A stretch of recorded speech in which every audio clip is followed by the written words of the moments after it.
In this PS5 game review series, we tend to dive into gameplay, mechanics, graphics, as well as a full technical analysis, including game settings, and will conclude an overall score based on these aspects.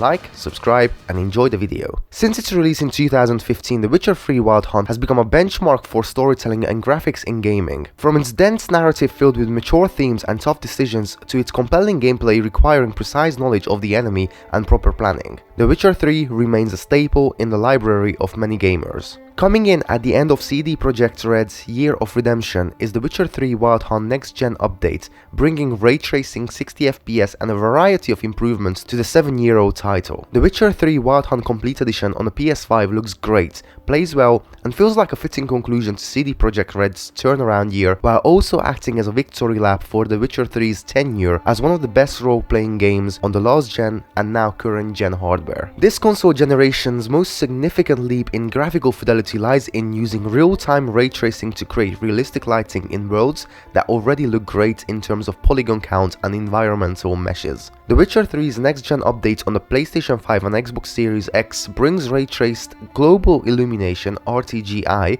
and ray-traced ambient occlusion (RTAO) to consoles under the ray tracing mode in the game's graphics menu. At the same time, the PC version features ray-traced reflections and shadows along with Nvidia's DLSS. However, despite only containing the half-full suite of ray tracing efforts present in the PC version, The Witcher 3 on PS5 still pulls off a stunning and significant enhanced image when directly compared to the last-gen version. As a basic rundown of what ray tracing does, ray trace global illumination creates bounce lighting and ensures that all light casting objects accurately glow onto other surfaces. Meanwhile, ray traced ambient occlusion ensures that whenever two objects intersect, the shadows cast of those interactions look accurate and give the scene a sense of depth. In practice, RTGI does most of the heavy lifting in outdoor scenarios for The Witcher 3, as light from the sun bounces off the terrain and onto wagons, characters and animals, while also casting shadows representative of their original source. On the other side of the spectrum, RTAO looks best in densely packed indoor scenes, like inside huts or buildings where the object's density needs to be appropriately lit and occluded.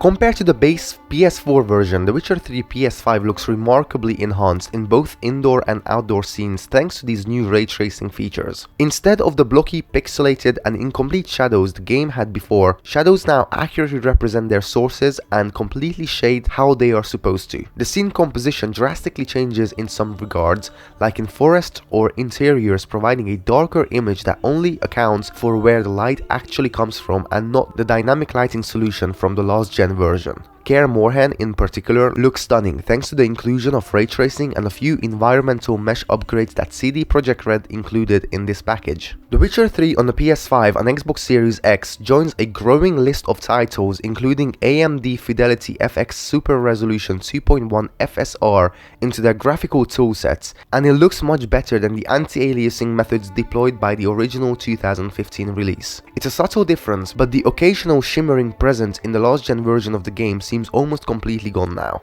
Images and video comparisons don't do The Witcher 3's next-gen update much justice when things like enhanced anti-aliasing fly under the radar for many players if it's doing its job correctly. A lot of these improvements need to be experienced by the player to see how the game has changed for the better, but when noticed, it's hard to go back to the last gen version. Not all the work done by CD Projekt Red on this update was in-house. Instead, the developer took already existing mods and graphical enhancements to make this version of The Witcher 3 look better using the community's tested and beloved graphics mods. The Witcher 3 HD Rework project by Hog are this game's solution for 4K textures and upgrades, and they are an absolute enhancement over the base textures, even if a bit subtle at times.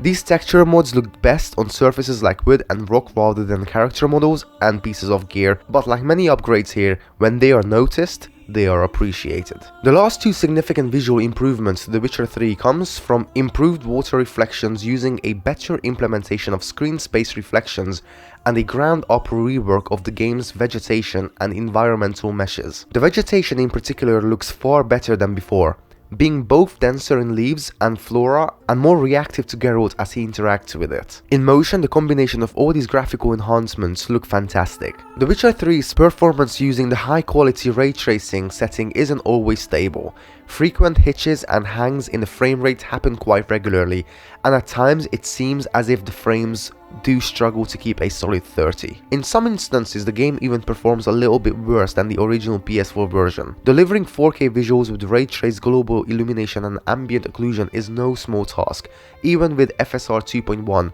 so it's not entirely surprising to see The Witcher 3 struggle a bit, given how graphically demanding even the original version was. However, this is where performance mode comes into play. The Witcher 3's performance mode retains most of the significant enhancements of this update, including better foliage, enhanced textures and better environmental mesh, and delivers all of it at a solid 60 frames per second. The only concession players have to make when toggling the performance mode are the ray tracing enhancements, which many may find to be a good trade-off when considering how much better The Witcher 3 feels at 60 FPS. Thankfully, the option is always there to switch back to the higher quality setting, and the game can shift between 60 FPS and ray tracing on the fly, so players can always get the experience they want out of the game whenever they want. Graphical upgrades aside, The Witcher 3 Complete Edition significantly boosts the game quality of life to construct a better gameplay experience.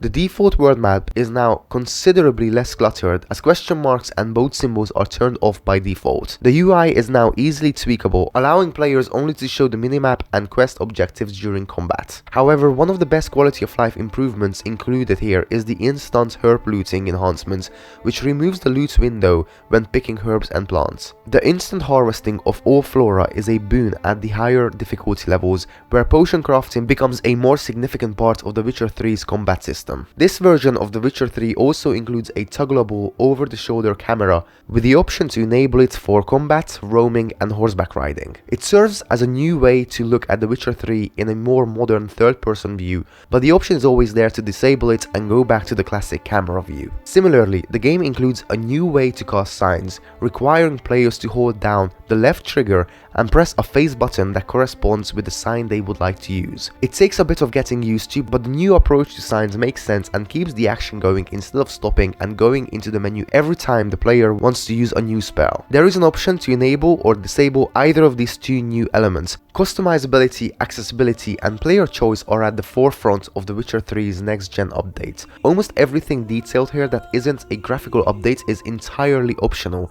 and the tools are there to tailor this game to however anyone would like. The gameplay settings menu alone has a laundry list of buttons that could significantly change how one player wants to experience this game compared to another. On top of enhancing The Witcher 3 with notable graphical updates and gameplay features fitting to the current gaming landscape, CD Projekt Red has also joined the rising tide of developers making games as customizable for as many types of gamers as possible. In this regard, The Witcher 3, the Complete Edition, truly does feel like the most complete edition of the game so far.